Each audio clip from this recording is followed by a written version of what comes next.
Welcome back. સમાચારોમાં આગળ વધીએ. વડોદરામાં હત્યાના આરોપીનું રીકન્સ્ટ્રક્શન કરવામાં આવ્યું છે.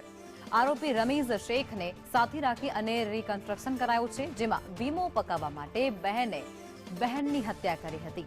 બહેન ફિરોઝા અને પ્રેમી રમીઝની ધરપકડ કરવામાં આવી છે, જેમાં 10 ડિસેમ્બરે અંકોડિયા સીમામાંથી તેમનો મૃતદેહ મળી આવ્યો હતો. સંવાદદાતા કૃણાલ અમારી સાથે જોડાઈ ચૂક્યા છે. કૃણાલ, આ વિગતો શું છે અને તેને લઈને અત્યારે અપડેટ શું આવી રહી છે?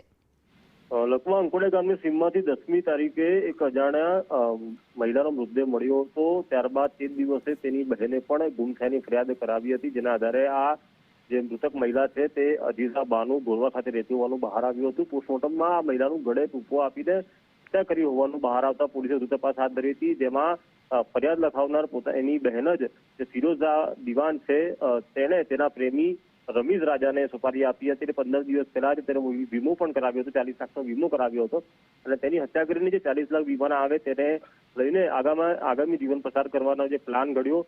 પરંતુ પોલીસે આ બંને આરોપીને ઝડપી પાડ્યા છે, જે પૈકી જે હત્યારો આરોપી છે રમીઝ રાજા શેખ, તેને આજે પોલીસે સાથે રાખીને ઘટનાનું રિકન્સ્ટ્રક્શન કર્યું હતું અને આગળની કાર્યવાહી હાથ ધરી.